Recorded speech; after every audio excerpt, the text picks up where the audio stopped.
प्यारे भक्तों, शनिवार का दिन आपके सभी दुख एवं पीड़ाओं को दूर करने के लिए जाना जाता है। यह दिन सबसे शुभ दिन माना गया है। इस दिन यदि आप संकट मोचन हनुमान जी से कोई भी मनोकामना मांगते हैं तो वह पूरी होती है। बस उसके लिए आपको हनुमान जी को उनके मंत्रों के द्वारा प्रसन्न करना होगा।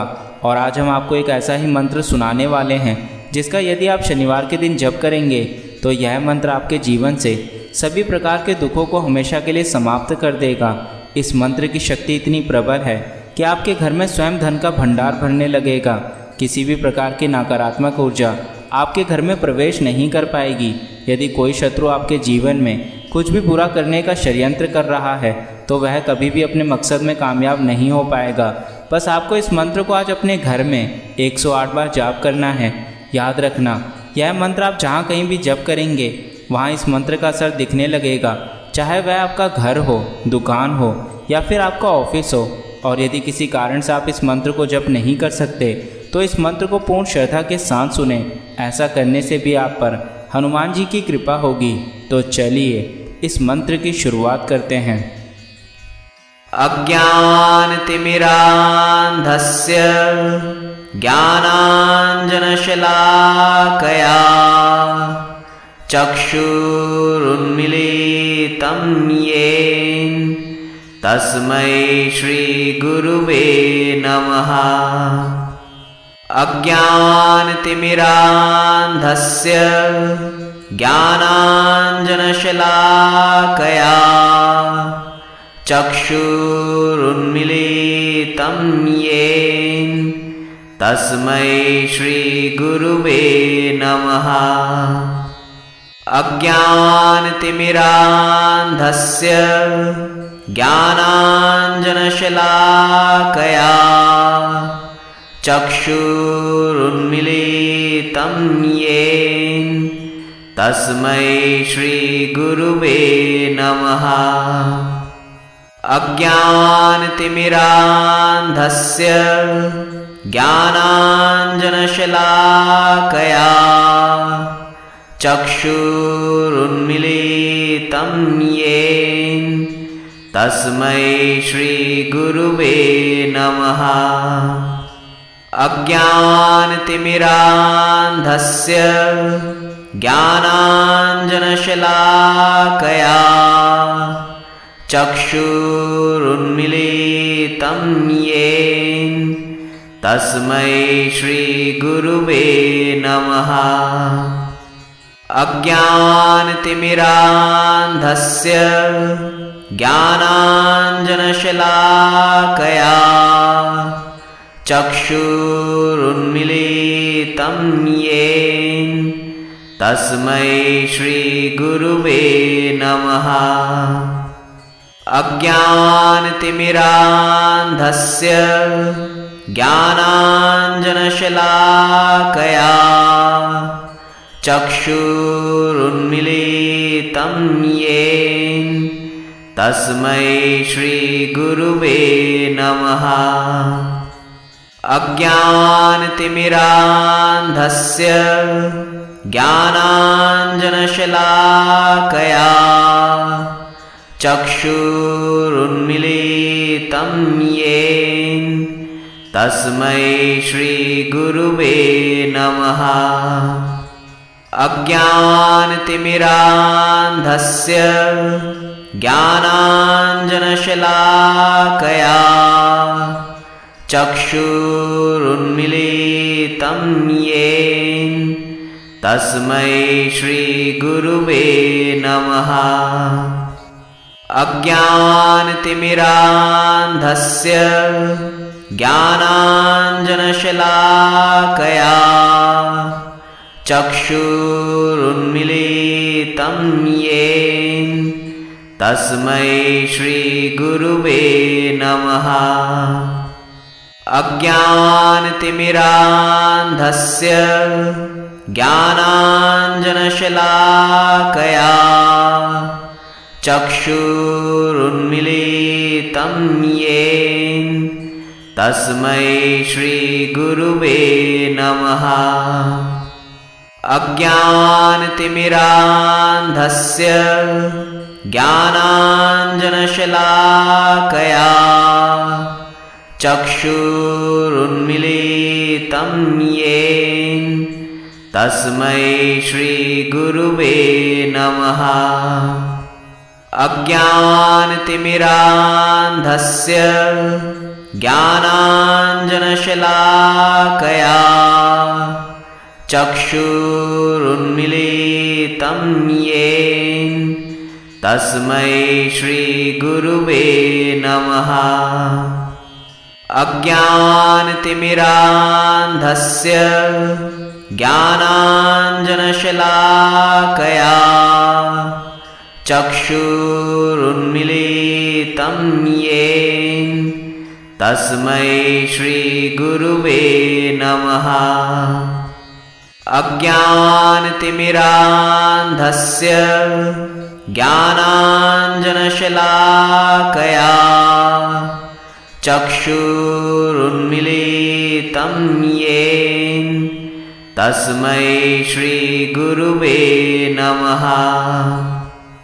अज्ञानतिमिरान्धस्य ज्ञानाञ्जनशलाकया चक्षुरुन्मीलितं येन तस्मै श्रीगुरुवे नमः। अज्ञानतिमिरान्धस्य ज्ञानाञ्जनशलाकया चक्षुरुन्मीलितं येन तस्मै श्रीगुरुवे नमः। अज्ञानतिमिरान्धस्य ज्ञानाञ्जनशलाकया चक्षुरुन्मीलितं येन तस्मै श्रीगुरुवे नमः। अज्ञानतिमिरान्धस्य ज्ञानाञ्जनशलाकया चक्षुरुन्मीलितं येन तस्मै श्रीगुरुवे नमः। अज्ञानतिमिरान्धस्य ज्ञानाञ्जनशलाकया चक्षुरुन्मीलितं येन तस्मै श्रीगुरुवे नमः। अज्ञानतिमिरान्धस्य ज्ञानाञ्जनशलाकया चक्षुरुन्मीलितं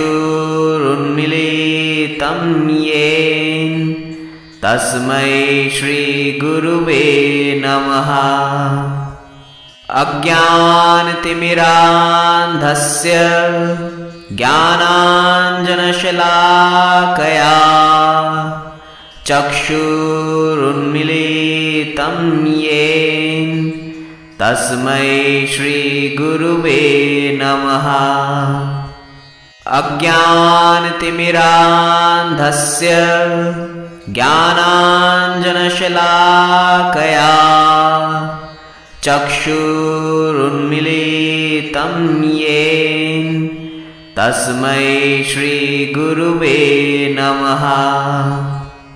अज्ञानतिमिरान्धस्य ज्ञानाञ्जनशलाकया चक्षुरुन्मीलितं येन तस्मै श्रीगुरुवे नमः। अज्ञानतिमिरान्धस्य ज्ञानाञ्जनशलाकया चक्षुरुन्मीलितं येन तस्मै श्रीगुरुवे नमः।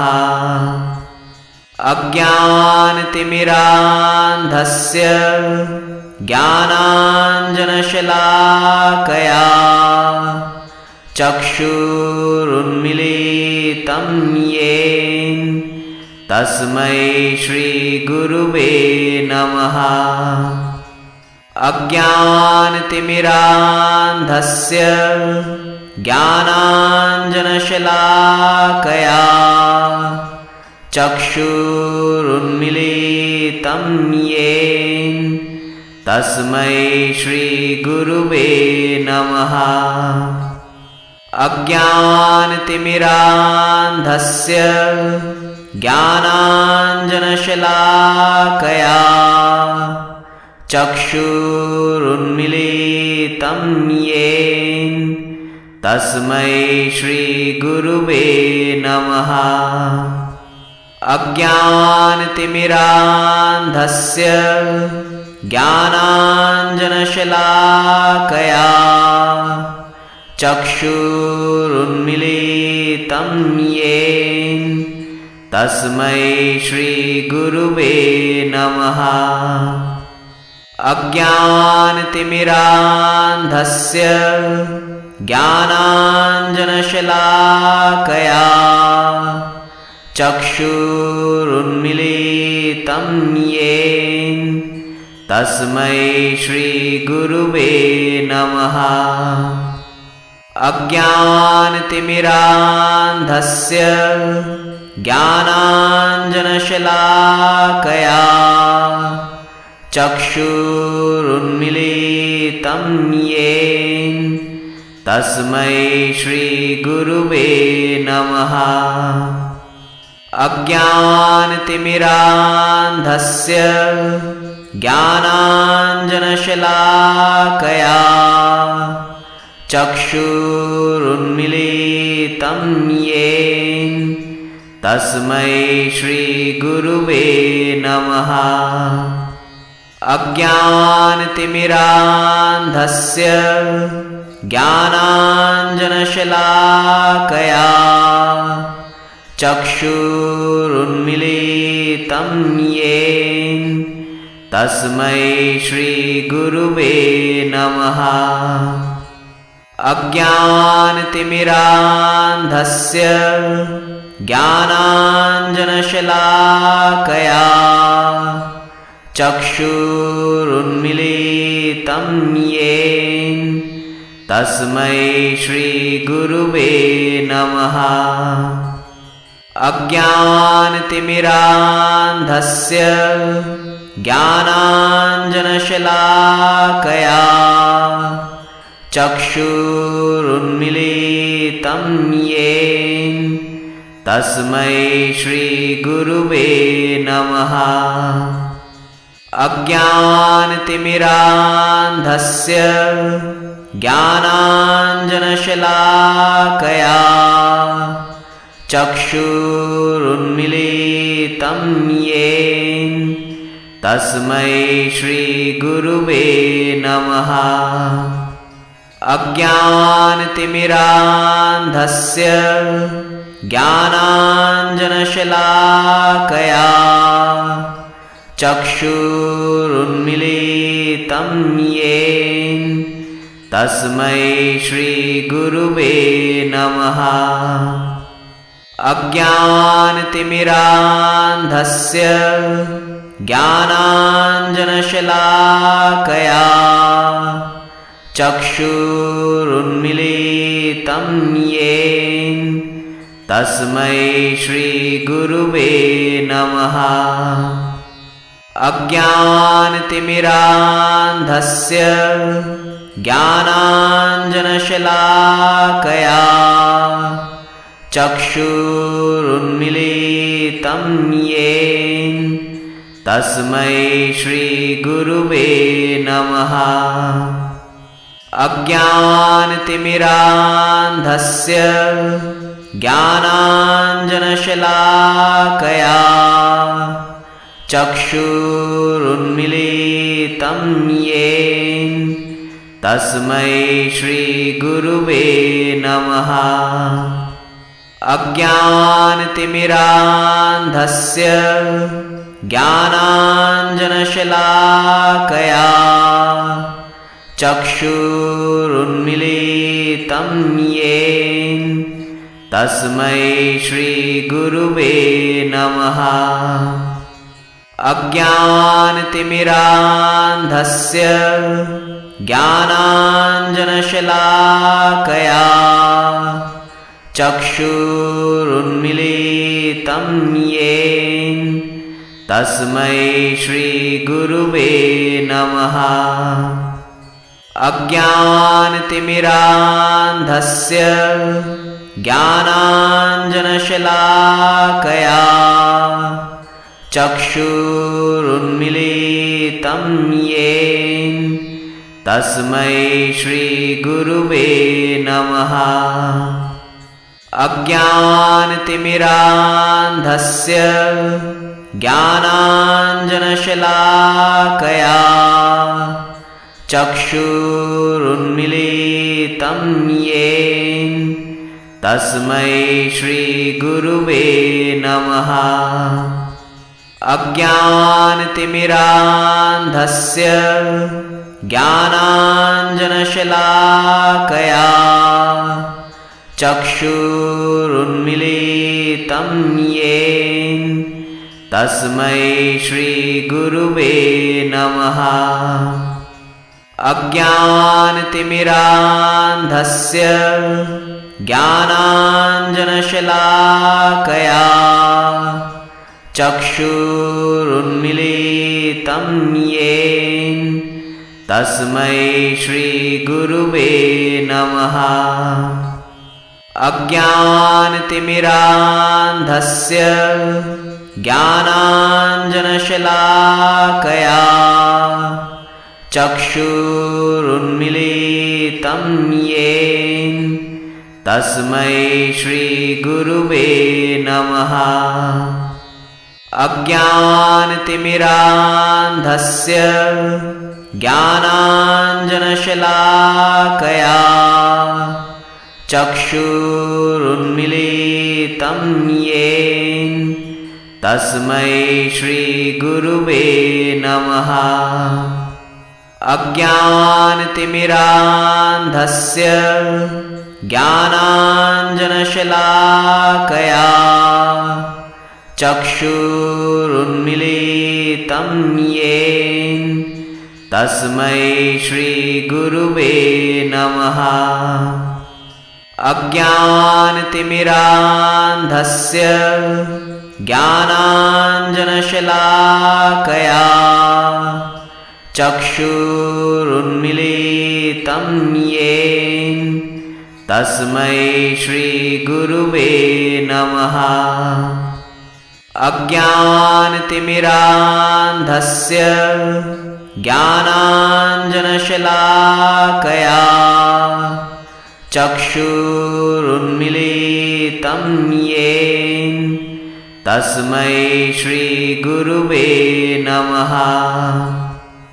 अज्ञानतिमिरान्धस्य ज्ञानाञ्जनशलाकया चक्षुरुन्मीलितं येन तस्मै श्रीगुरुवे नमः। अज्ञानतिमिरान्धस्य ज्ञानाञ्जनशलाकया चक्षुरुन्मीलितं येन तस्मै श्रीगुरुवे नमः। अज्ञानतिमिरान्धस्य ज्ञानाञ्जनशलाकया चक्षुरुन्मीलितं येन तस्मै श्रीगुरुवे नमः। अज्ञानतिमिरान्धस्य ज्ञानाञ्जनशलाकया चक्षुरुन्मीलितं येन तस्मै श्रीगुरुवे नमः। अज्ञानतिमिरान्धस्य ज्ञानाञ्जनशलाकया चक्षुरुन्मीलितं येन तस्मै श्रीगुरुवे नमः। अज्ञानतिमिरान्धस्य ज्ञानाञ्जनशलाकया चक्षुरुन्मीलितं येन तस्मै श्रीगुरुवे नमः। अज्ञानतिमिरान्धस्य ज्ञानाञ्जनशलाकया चक्षुरुन्मीलितं येन तस्मै श्रीगुरुवे नमः। अज्ञानतिमिरान्धस्य ज्ञानाञ्जनशलाकया चक्षुरुन्मीलितं येन तस्मै श्रीगुरुवे नमः। अज्ञानतिमिरान्धस्य ज्ञानाञ्जनशलाकया चक्षुरुन्मीलितं येन तस्मै श्रीगुरुवे नमः। अज्ञानतिमिरान्धस्य ज्ञानाञ्जनशलाकया चक्षुरुन्मीलितं येन तस्मै श्रीगुरुवे नमः। अज्ञानतिमिरान्धस्य ज्ञानाञ्जनशलाकया चक्षुरुन्मीलितं येन तस्मै श्रीगुरुवे नमः। अज्ञानतिमिरान्धस्य ज्ञानाञ्जनशलाकया चक्षुरुन्मीलितं येन तस्मै श्रीगुरुवे नमः। अज्ञानतिमिरान्धस्य ज्ञानाञ्जनशलाकया चक्षुरुन्मीलितं येन तस्मै श्रीगुरुवे नमः। अज्ञानतिमिरान्धस्य ज्ञानाञ्जनशलाकया चक्षुरुन्मीलितं येन तस्मै श्रीगुरुवे नमः। अज्ञानतिमिरान्धस्य ज्ञानाञ्जनशलाकया चक्षुरुन्मीलितं येन तस्मै श्रीगुरुवे नमः। अज्ञानतिमिरान्धस्य ज्ञानाञ्जनशलाकया चक्षुरुन्मीलितं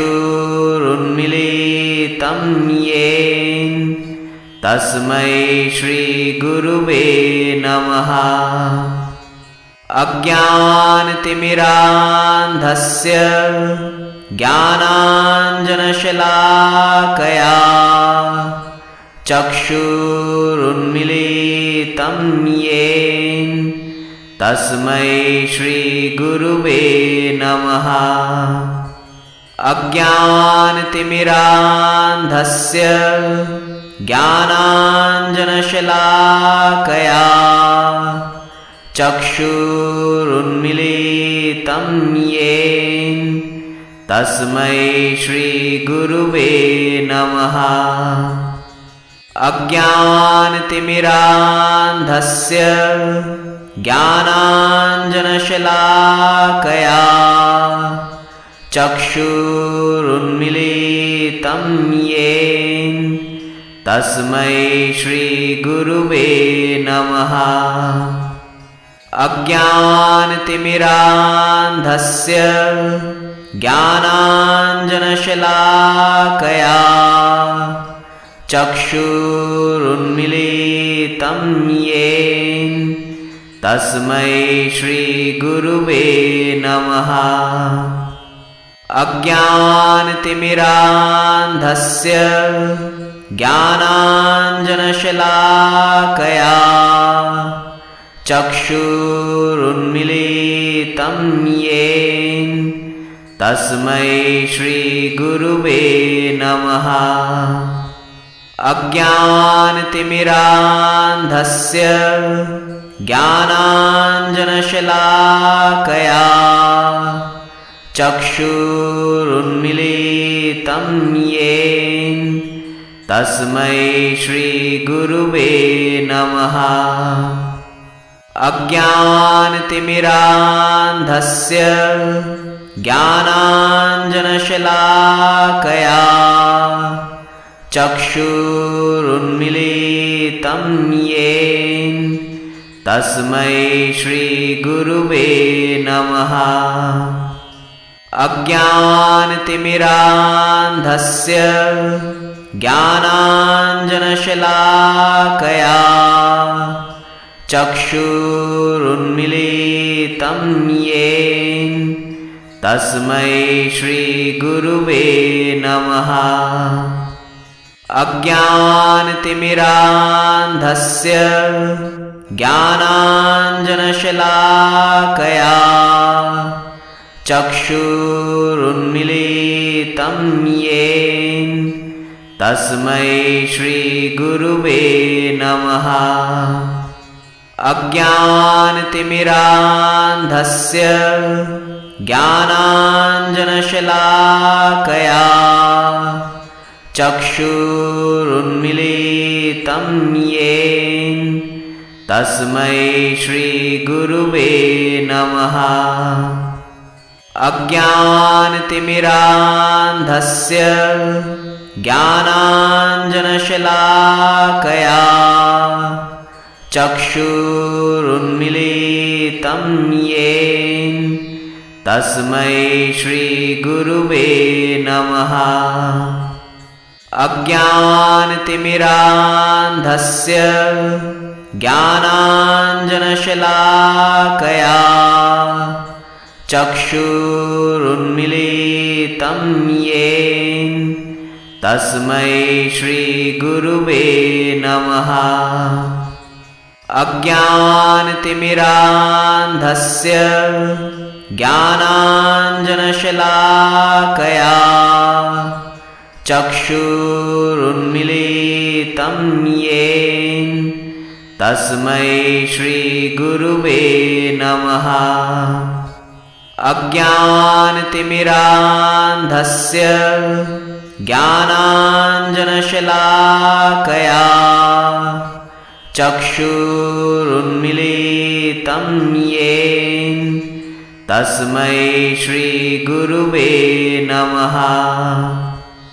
अज्ञानतिमिरान्धस्य ज्ञानाञ्जनशलाकया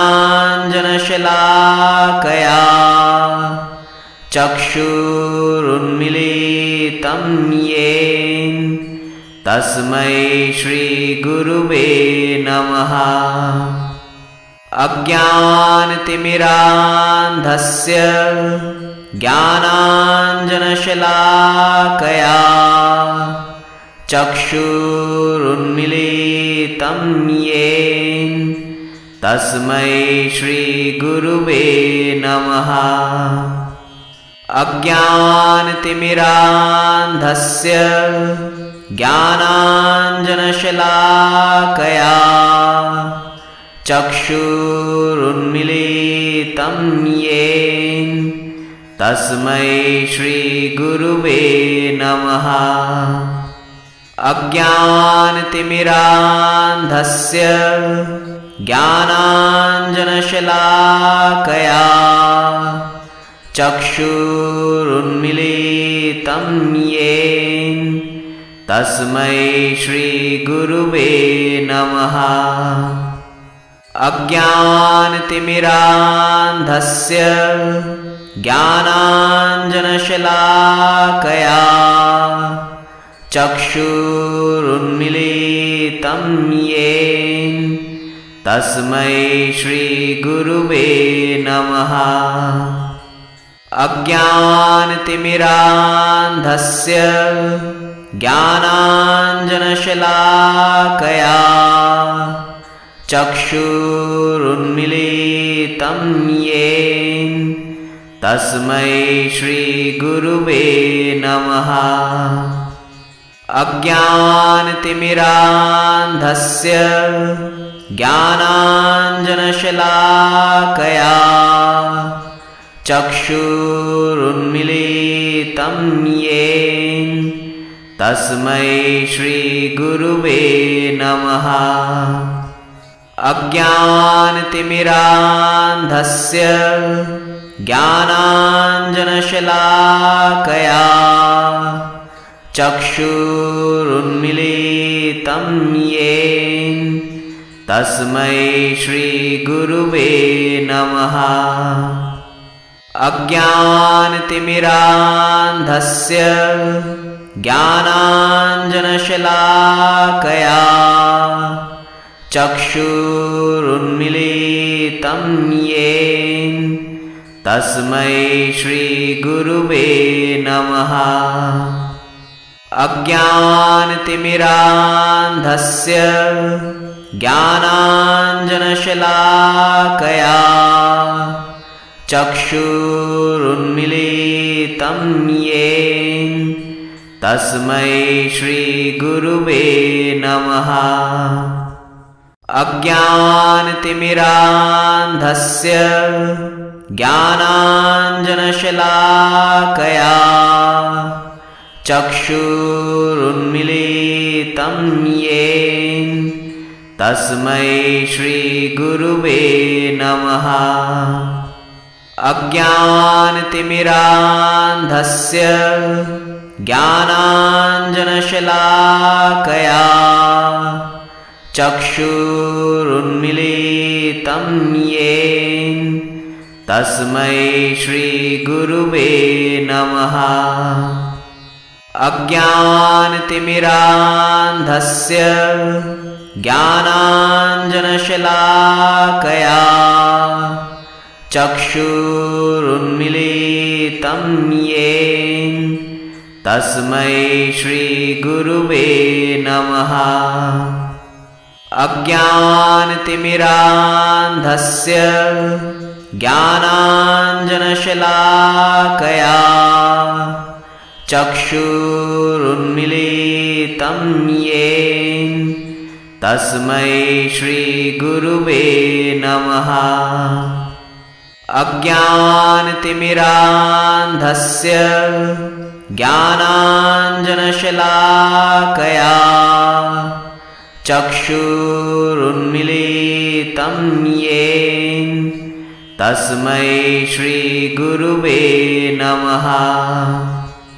अज्ञानतिमिरान्धस्य ज्ञानाञ्जनशलाकया चक्षुरुन्मीलितं येन तस्मै श्रीगुरुवे नमः। अज्ञानतिमिरान्धस्य ज्ञानाञ्जनशलाकया चक्षुरुन्मीलितं येन तस्मै श्रीगुरुवे नमः।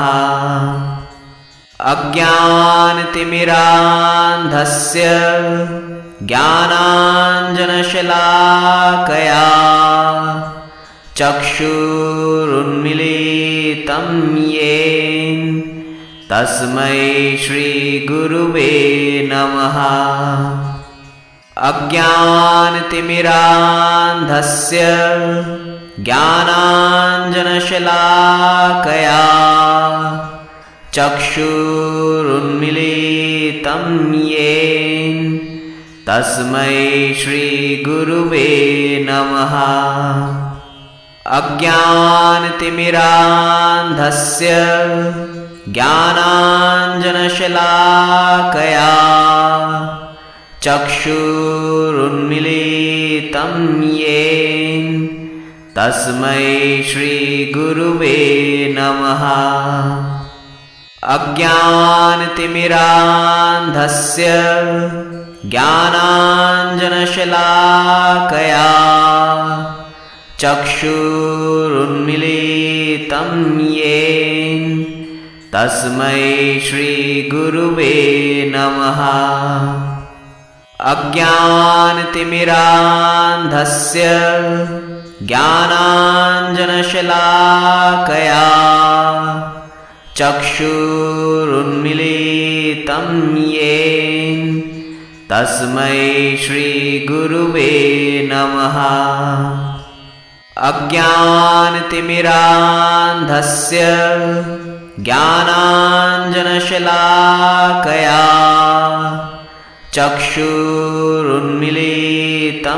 येन तस्मै श्रीगुरुवे नमः।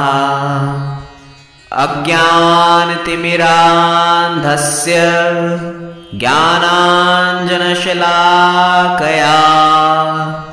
चक्षुरुन्मीलितं येन तस्मै श्रीगुरुवे नमः। अज्ञानतिमिरान्धस्य ज्ञानाञ्जनशलाकया चक्षुरुन्मीलितं येन तस्मै श्रीगुरुवे नमः। अज्ञानतिमिरान्धस्य ज्ञानाञ्जनशलाकया चक्षुरुन्मीलितं येन तस्मै श्रीगुरुवे नमः। अज्ञानतिमिरान्धस्य ज्ञानाञ्जनशलाकया चक्षुरुन्मीलितं येन तस्मै श्रीगुरुवे नमः। अज्ञानतिमिरान्धस्य ज्ञानाञ्जनशलाकया चक्षुरुन्मीलितं येन तस्मै श्रीगुरुवे नमः। अज्ञानतिमिरान्धस्य ज्ञानाञ्जनशलाकया चक्षुरुन्मीलितं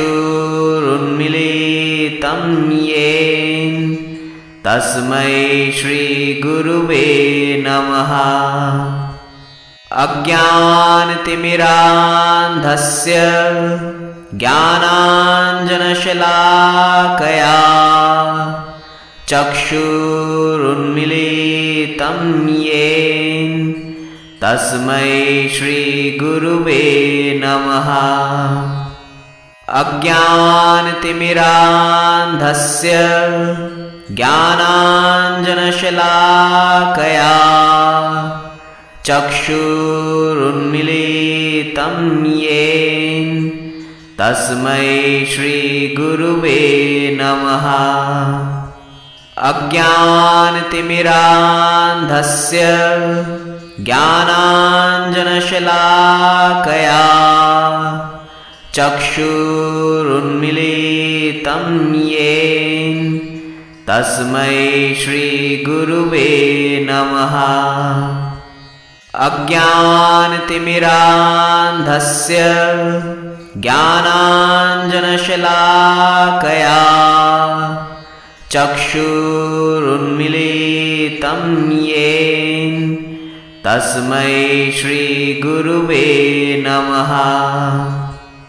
अज्ञानतिमिरान्धस्य ज्ञानाञ्जनशलाकया चक्षुरुन्मीलितं येन तस्मै श्रीगुरुवे नमः।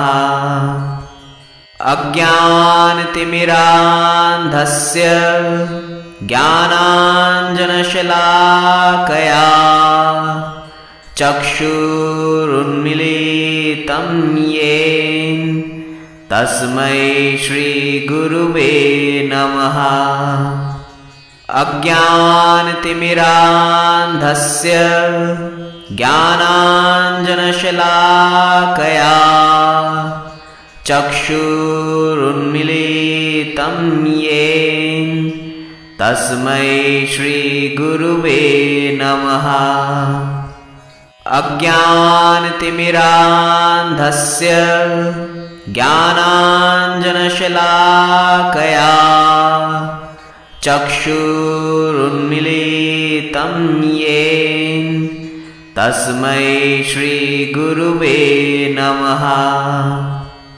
अज्ञानतिमिरान्धस्य ज्ञानाञ्जनशलाकया चक्षुरुन्मीलितं येन तस्मै श्रीगुरुवे नमः। अज्ञानतिमिरान्धस्य ज्ञानाञ्जनशलाकया चक्षुरुन्मीलितं येन तस्मै श्रीगुरुवे नमः। अज्ञानतिमिरान्धस्य ज्ञानाञ्जनशलाकया चक्षुरुन्मीलितं येन तस्मै श्रीगुरुवे नमः। अज्ञानतिमिरान्धस्य ज्ञानाञ्जनशलाकया चक्षुरुन्मीलितं येन तस्मै श्रीगुरुवे नमः। अज्ञानतिमिरान्धस्य ज्ञानाञ्जनशलाकया चक्षुरुन्मीलितं येन तस्मै श्रीगुरुवे नमः। अज्ञानतिमिरान्धस्य ज्ञानाञ्जनशलाकया चक्षुरुन्मीलितं येन तस्मै श्रीगुरुवे नमः। अज्ञानतिमिरान्धस्य ज्ञानाञ्जनशलाकया चक्षुरुन्मीलितं येन तस्मै श्रीगुरुवे नमः। अज्ञानतिमिरान्धस्य ज्ञानाञ्जनशलाकया चक्षुरुन्मीलितं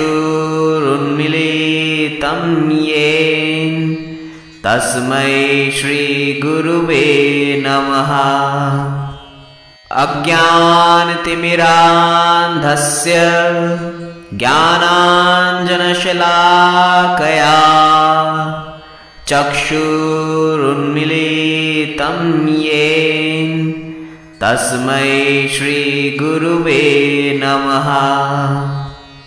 अज्ञानतिमिरान्धस्य ज्ञानाञ्जनशलाकया चक्षुरुन्मीलितं येन तस्मै श्रीगुरुवे नमः। अज्ञानतिमिरान्धस्य ज्ञानाञ्जनशलाकया चक्षुरुन्मीलितं येन तस्मै श्रीगुरुवे नमः। अज्ञानतिमिरान्धस्य ज्ञानाञ्जनशलाकया चक्षुरुन्मीलितं येन तस्मै श्रीगुरुवे नमः। अज्ञानतिमिरान्धस्य ज्ञानाञ्जनशलाकया चक्षुरुन्मीलितं येन तस्मै श्रीगुरुवे नमः। अज्ञानतिमिरान्धस्य ज्ञानाञ्जनशलाकया चक्षुरुन्मीलितं येन तस्मै श्रीगुरुवे नमः। अज्ञानतिमिरान्धस्य ज्ञानाञ्जनशलाकया चक्षुरुन्मीलितं येन तस्मै श्रीगुरुवे नमः। अज्ञानतिमिरान्धस्य ज्ञानाञ्जनशलाकया चक्षुरुन्मीलितं येन तस्मै श्रीगुरुवे नमः। अज्ञानतिमिरान्धस्य ज्ञानाञ्जनशलाकया चक्षुरुन्मीलितं येन तस्मै श्रीगुरुवे नमः। अज्ञानतिमिरान्धस्य ज्ञानाञ्जनशलाकया चक्षुरुन्मीलितं येन तस्मै श्रीगुरुवे नमः। अज्ञानतिमिरान्धस्य ज्ञानाञ्जनशलाकया चक्षुरुन्मीलितं येन तस्मै श्रीगुरुवे नमः। अज्ञानतिमिरान्धस्य ज्ञानाञ्जनशलाकया चक्षुरुन्मीलितं येन तस्मै श्रीगुरुवे नमः। अज्ञानतिमिरान्धस्य ज्ञानाञ्जनशलाकया चक्षुरुन्मीलितं येन तस्मै श्रीगुरुवे नमः। अज्ञानतिमिरान्धस्य ज्ञानाञ्जनशलाकया चक्षुरुन्मीलितं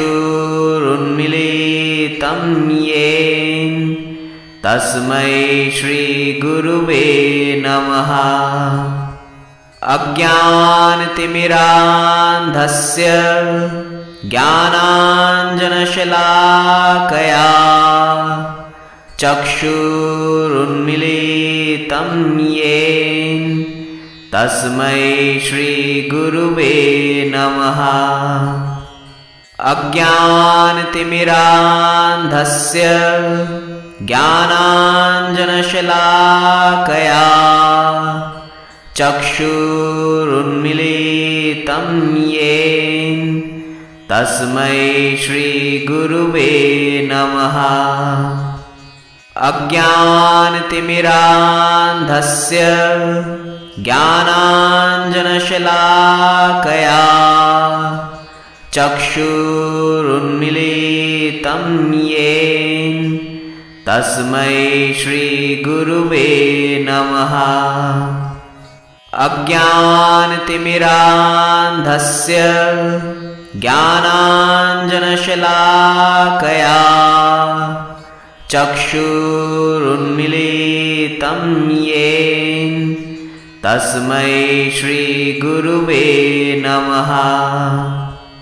अज्ञानतिमिरान्धस्य ज्ञानाञ्जनशलाकया चक्षुरुन्मीलितं येन तस्मै श्रीगुरुवे नमः। अज्ञानतिमिरान्धस्य ज्ञानाञ्जनशलाकया चक्षुरुन्मीलितं येन तस्मै श्रीगुरुवे नमः। अज्ञानतिमिरान्धस्य ज्ञानाञ्जनशलाकया चक्षुरुन्मीलितं येन तस्मै श्रीगुरुवे नमः। अज्ञानतिमिरान्धस्य ज्ञानाञ्जनशलाकया चक्षुरुन्मीलितं येन तस्मै श्रीगुरुवे नमः। अज्ञानतिमिरान्धस्य ज्ञानाञ्जनशलाकया चक्षुरुन्मीलितं येन तस्मै श्रीगुरुवे नमः। अज्ञानतिमिरान्धस्य ज्ञानाञ्जनशलाकया चक्षुरुन्मीलितं येन तस्मै श्रीगुरुवे नमः। अज्ञानतिमिरान्धस्य ज्ञानाञ्जनशलाकया चक्षुरुन्मीलितं येन तस्मै श्रीगुरुवे नमः। अज्ञानतिमिरान्धस्य ज्ञानाञ्जनशलाकया चक्षुरुन्मीलितं येन तस्मै श्रीगुरुवे नमः। अज्ञानतिमिरान्धस्य ज्ञानाञ्जनशलाकया चक्षुरुन्मीलितं येन तस्मै श्रीगुरुवे नमः। अज्ञानतिमिरान्धस्य ज्ञानाञ्जनशलाकया चक्षुरुन्मीलितं येन तस्मै श्रीगुरुवे नमः। अज्ञानतिमिरान्धस्य ज्ञानाञ्जनशलाकया चक्षुरुन्मीलितं येन तस्मै श्रीगुरुवे नमः। अज्ञानतिमिरान्धस्य ज्ञानाञ्जनशलाकया चक्षुरुन्मीलितं येन तस्मै श्रीगुरुवे नमः। अज्ञानतिमिरान्धस्य ज्ञानाञ्जनशलाकया चक्षुरुन्मीलितं येन तस्मै श्रीगुरुवे नमः। अज्ञानतिमिरान्धस्य ज्ञानाञ्जनशलाकया चक्षुरुन्मीलितं येन तस्मै श्रीगुरुवे नमः। अज्ञानतिमिरान्धस्य ज्ञानाञ्जनशलाकया चक्षुरुन्मीलितं येन तस्मै श्रीगुरुवे नमः। अज्ञानतिमिरान्धस्य ज्ञानाञ्जनशलाकया चक्षुरुन्मीलितं येन तस्मै श्रीगुरुवे नमः। अज्ञानतिमिरान्धस्य ज्ञानाञ्जनशलाकया चक्षुरुन्मीलितं येन तस्मै श्रीगुरुवे नमः। अज्ञानतिमिरान्धस्य ज्ञानाञ्जनशलाकया चक्षुरुन्मीलितं येन तस्मै श्रीगुरुवे नमः। अज्ञानतिमिरान्धस्य ज्ञानाञ्जनशलाकया चक्षुरुन्मीलितं येन तस्मै श्रीगुरुवे नमः। अज्ञानतिमिरान्धस्य ज्ञानाञ्जनशलाकया चक्षुरुन्मीलितं येन तस्मै श्रीगुरुवे नमः। अज्ञानतिमिरान्धस्य ज्ञानाञ्जनशलाकया चक्षुरुन्मीलितं येन तस्मै श्रीगुरुवे नमः। अज्ञानतिमिरान्धस्य ज्ञानाञ्जनशलाकया चक्षुरुन्मीलितं येन तस्मै श्रीगुरुवे नमः। अज्ञानतिमिरान्धस्य ज्ञानाञ्जनशलाकया चक्षुरुन्मीलितं येन तस्मै श्रीगुरुवे नमः। अज्ञानतिमिरान्धस्य ज्ञानाञ्जनशलाकया चक्षुरुन्मीलितं येन तस्मै श्रीगुरुवे नमः।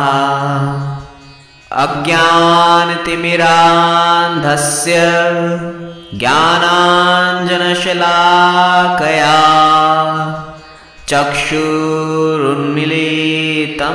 येन तस्मै श्रीगुरुवे नमः।